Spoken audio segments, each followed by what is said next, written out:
Oh, what a day! What a lovely day!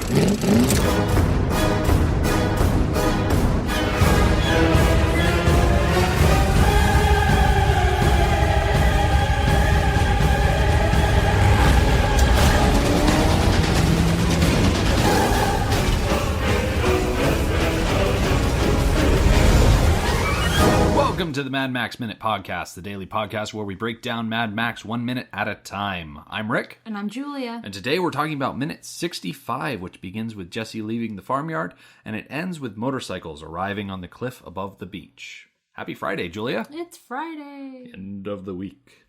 So we start off today with Jessie walking through some trees. She just talked to May, and now she's heading on her way out. And I think when I first watched this movie, the thing that surprised me most about it was how green everything was and how many trees there were. Because before I watched Mad Max for the first time, I had only ever seen Road Warrior and Beyond Thunderdome. And those are far more barren and desertous than this movie is. Yeah, there's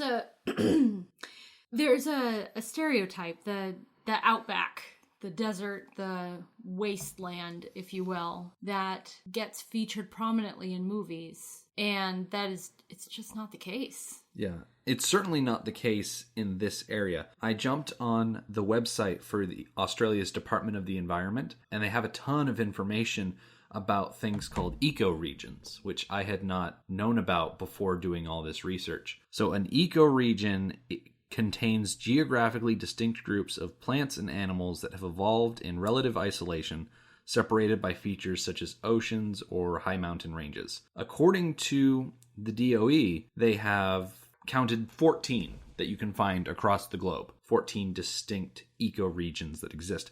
Australia is home to 8 of them. I'm not saying that Australia possesses 8 and then there's just however many left for the rest of the world. It's just you can find ecoregions in more than one continent. Anyway, I digress.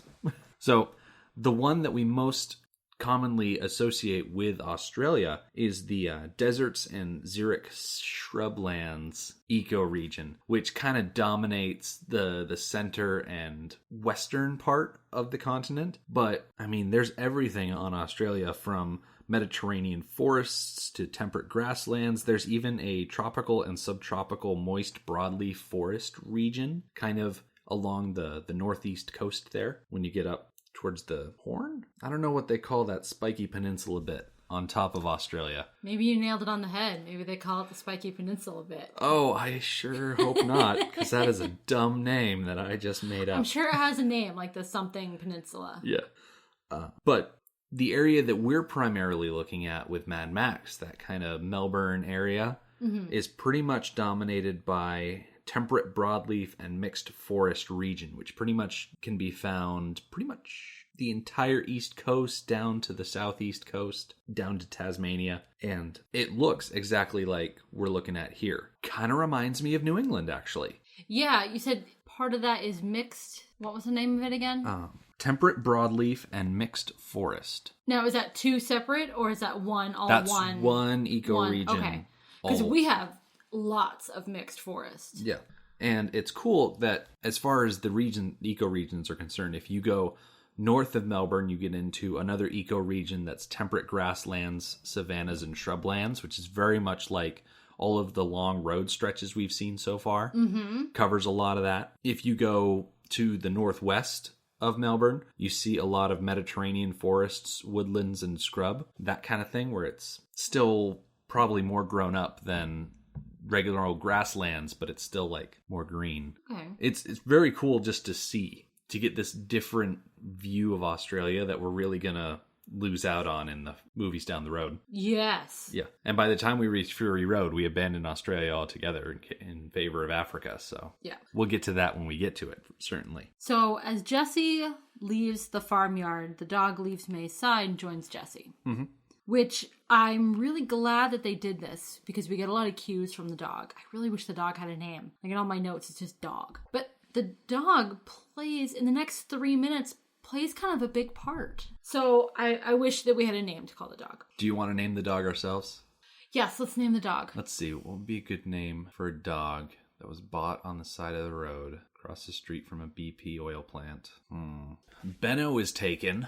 Yeah. Let's, I'm going to look up common Australian names. I mean, Jessie called him mate once, but that's not a name. That's like calling a dog Guy. Right. Or Buddy. Let's see. Okay. Top dog. Okay. So, the 100 top dog and cat names in Australia. Dogs. Number 1, Jessie. Number 2, Max. Of course. Yes. Number 3, Sam. Okay. So we got Sam, Jack, Tasha, Chloe, Bonnie, Toby, Molly, Ben. Any of these? I like Toby. I like Toby for a dog name. Okay. Yeah. It just sounds like a name of someone that like is just going to try hard, you know. They might not hit the mark, but you know, they're going to give it their best show. Okay. It's how it sounds to me. Okay. So we've named the dog Toby. Okay. Okay. I'm glad we hammered that out. Where were we in the minute? So you were talking about how Toby was catching up to Jessie and how he adds something to this walk out to the beach. Yes, he reacts to a couple of audio cues that really add tension to this minute. I love it. I think they used him great. So, as we are with Jessie and Toby leaving the farmyard, there's no music playing, just birds, and the scene seems very peaceful. I mean, it's very picturesque. You know, a nice walk down to the beach, you got your best dog, it's a beautiful day, birds chirping. It's perfect. And we're kind of doing a nice tracking shot across this landscape as Jessie's kind of walking down a hill. And as we track across one of the trees, we see like a big old hand just kind of come into the frame. Yes, and it ruins this lovely scene. Yeah, because the soundtrack comes in and it sounds kind of ominous. Yeah, it gets darker, and we don't know for sure whose hand it is. Do we want to speculate now? I think it's pretty safe to speculate, because based on the size of the hand, and you can see a little bit of shirt cuff, and based on, you know, what we see minutes down the road, it tells me that this is Benno. Yes. Yes, I agree. We're not going to see him until sometime next week, I think. But like he's a big guy and he wears a flannel checked shirt, and I think he's just really unfortunately cast in a sinister light based on the soundtrack, because if you take the soundtrack out of the equation, just watch it on mute, I mean, the fact that his hand is there is kind of incidental. It's not scary in any way because there's no music cue telling you to be worried about it. Yeah, the music in this scene is really controlling our emotions. As any good soundtrack does. Exactly. Brian May's got to earn his paycheck there. Yep. So Toby runs off. It's not exactly clear in what direction he runs off, but he separates himself from Jessie. And this is one of the parts that I really love. So he's just running along, just happy as a clam. And there's the sound of a crow, and Toby stops short. I like that they put the sound of the crow in here. We've heard it throughout, but never before this minute and the minutes coming up has it been so strongly identified with the bikers. Right. This scene and a few that follow make it incredibly obvious that is an audio cue for the bikers. Like, we have Jessie's song and we have the dispatcher for the MFP. Well, for the bikers, we have the crow. And it's very strong in these few minutes. I kind of feel like the movie has been pushing us in that direction this entire time, because a lot of the scenes where we've seen the bikers, we've heard crow sound effects. And so now that we are absent a view of the bikers, they're playing that crow sound effect, and we're starting to think, oh yeah, bikers are nearby. Yes, they've programmed us before now. In just watching the movie, what's about to happen, I never saw. And it's incredibly creepy. Yeah. It's one of those things that makes you not want to look out your window at night into the dark woods, because something's going to be there. So after the dog stops short, there is a quick... Did you happen to count how many frames? It's actually just shy of 2 seconds. Okay. Probably about a second and a half. So if you're not watching frame by frame, it's pretty quick. Of two men in full biker gear standing just amongst the trees. And they're not moving. They're just standing still. Yeah. I think the one in the back actually does move a little bit.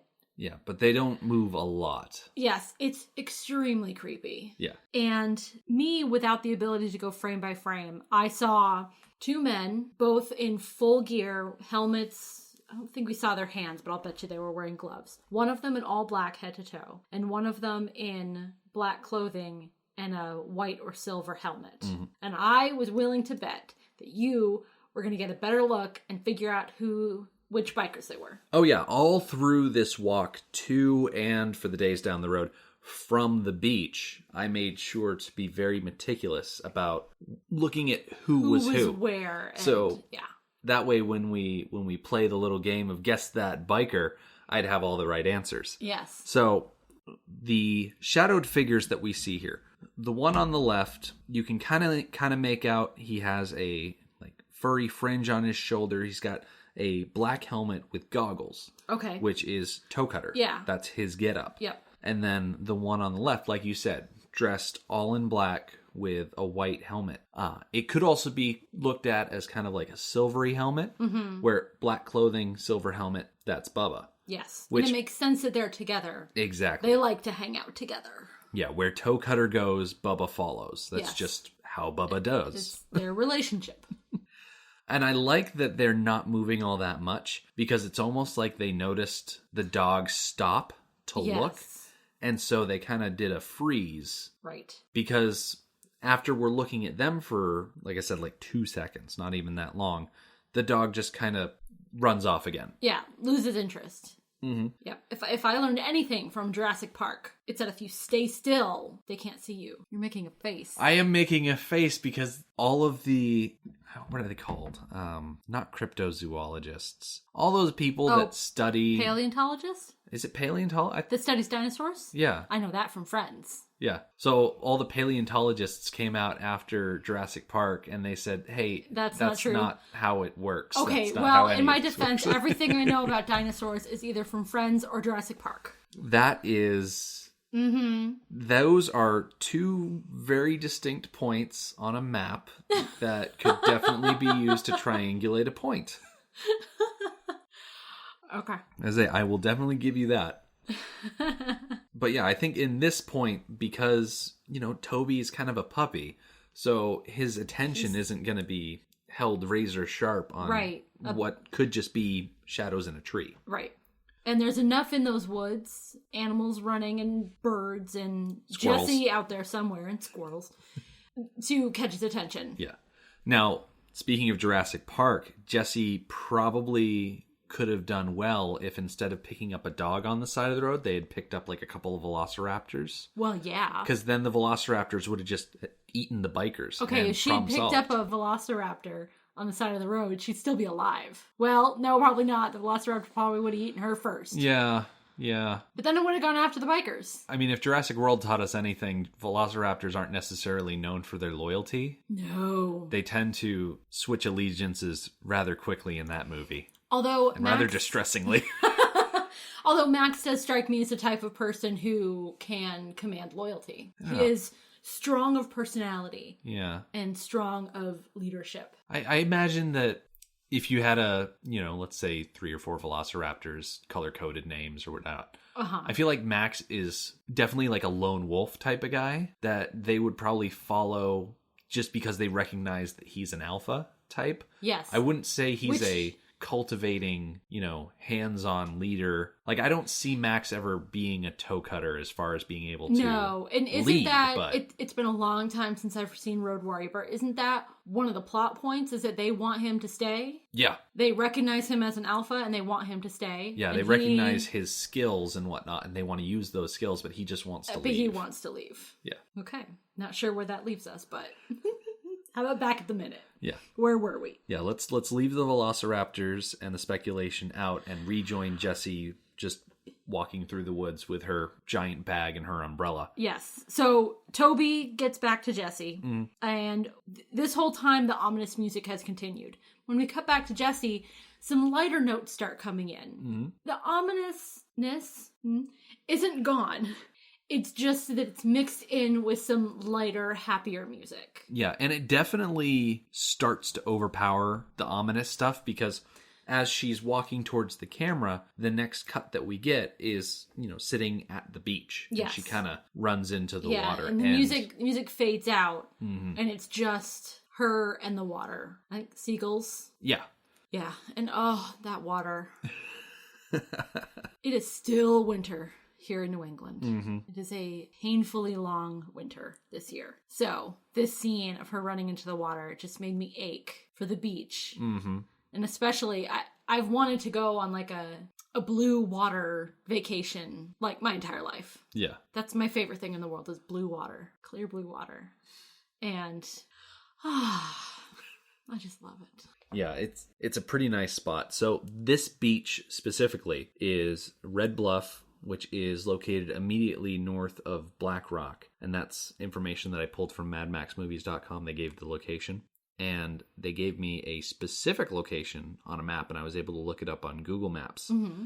And as we're watching the movie, this beach looks incredibly remote. Yes, it looks very secluded. And actually, it seems larger than what I was picturing based on Jessie's description. Mm-hmm.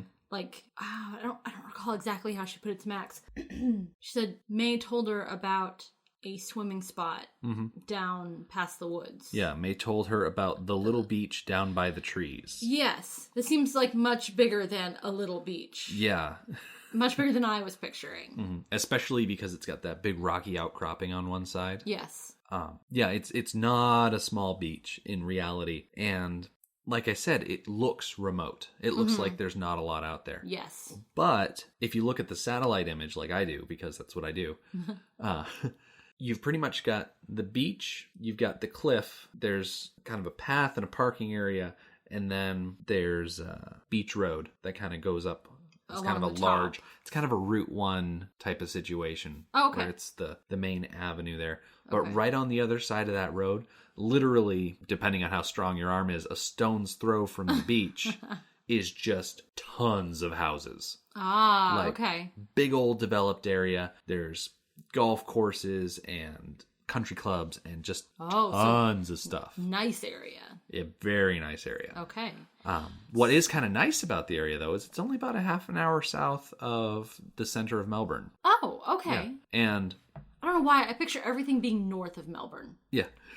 When it's in reality, it's all over the place. But I picture everything being north. Mm-hmm. Yeah, it's because the last beach we went to was kind of southwest of Melbourne, and this beach is kind of southeast of Melbourne because you get that giant bay that Melbourne sits on. Okay. But so looking at the satellite view, how walking, like Jessie. Walking, how do you get to the beach? So that's a big cliff. Yeah. So as you're driving down Beach Road, they have a car park area that's labeled B13. So remember that when we eventually make our way to Australia for a vacation someday.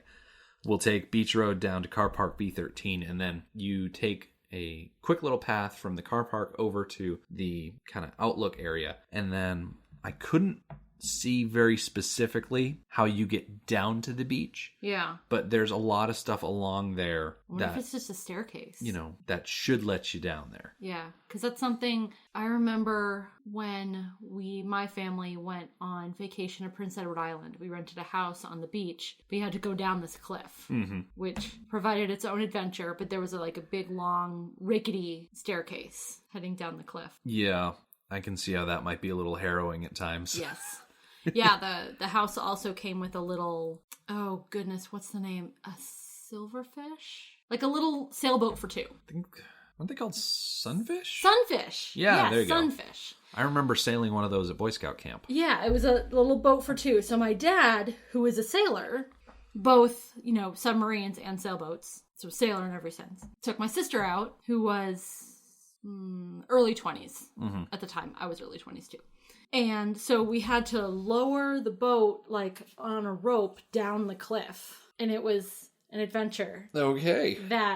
So I'm going to go ahead and tell this story that makes me look really bad.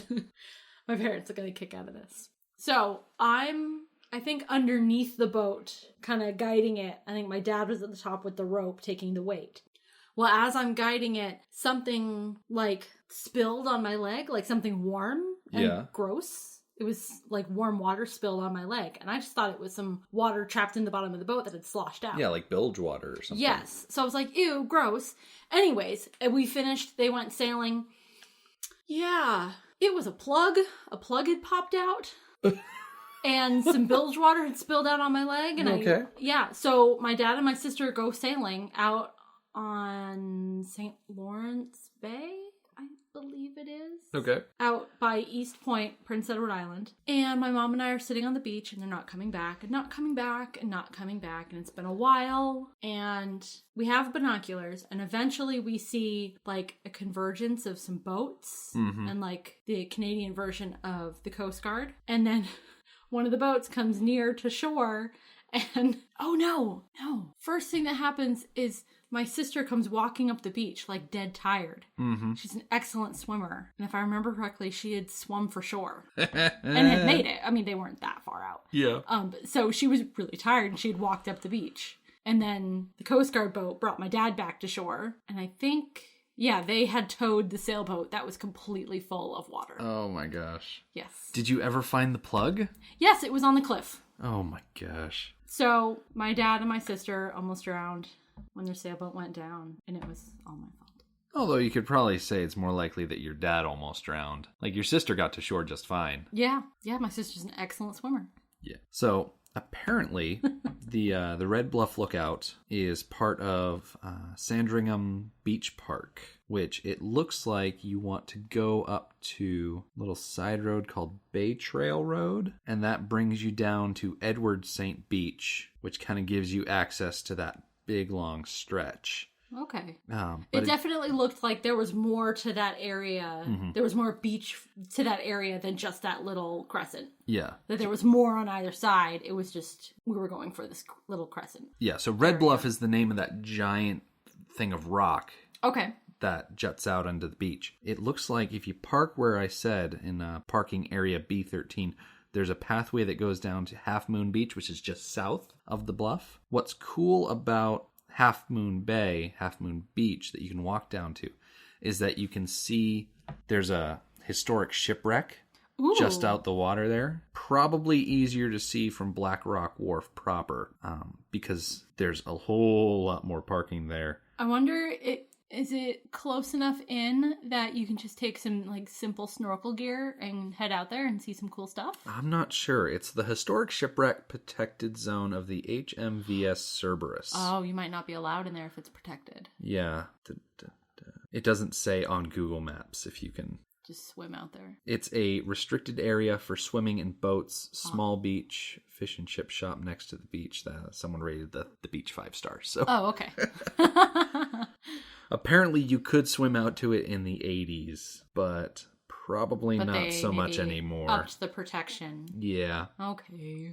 Not that there's not plenty of things that you can go see. Exactly. There's plenty of stuff to do around that area. But what just boggles my mind is the fact that she walks through these thick woods and comes to this beach, and I can't for the life of me figure out what woods she's walking through, because Mad Max Movies doesn't say what woods those are. Oh. Now, I kind of assumed that it was on the same property as the house, which is now a school. And to say, nowhere near this beach. Right. But that's a foolish assumption, because we've seen in the past that they do a shot on a road. Looking one way is one road, and looking the other way is a completely different road. Yeah. In a different part of the country. So that's probably a foolish assumption. Unless we can see, the same trees in the same shot as the house, I think it's safer to assume that they're not the same place. Okay, let's get back to the minute. Yep. So the last thing that happens is we jump to the viewpoint of the top of the cliff. Yep. And a couple of bikes roll up. Now, I noticed that they rolled up very quietly.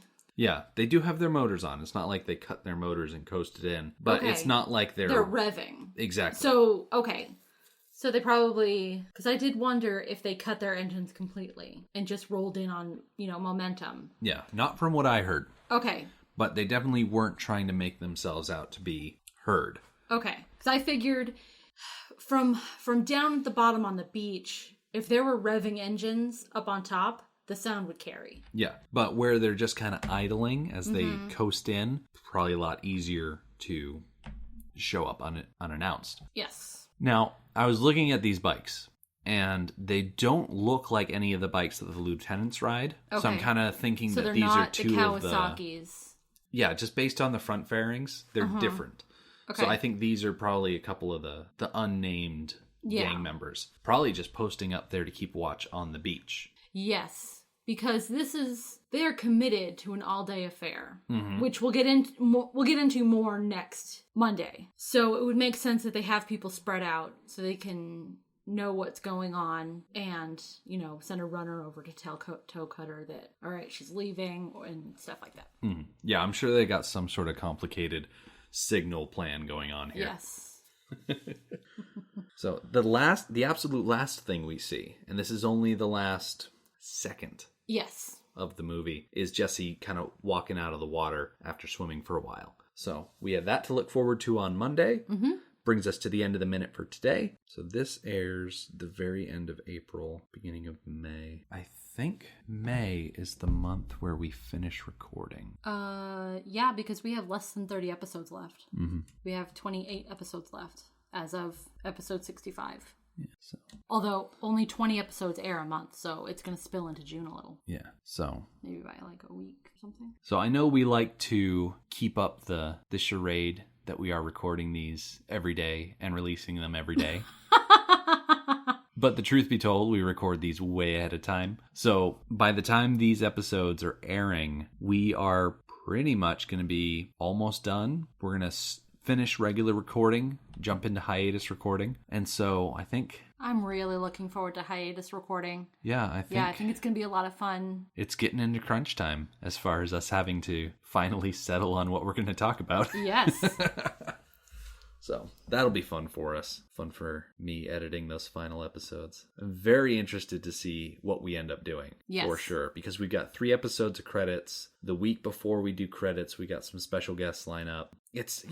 I'm excited. I'm excited. I think about this podcast on the daily way too much. Way too much. So yeah, that's pretty much going to be what my weekend looks like. Thinking about this podcast way too much. Okay. So I would hope that you think about this podcast over the weekend as well. Come see us on madmaxminute.com. Follow us on Twitter at madmaxminute. Like us on Facebook at facebook.com/madmaxminute.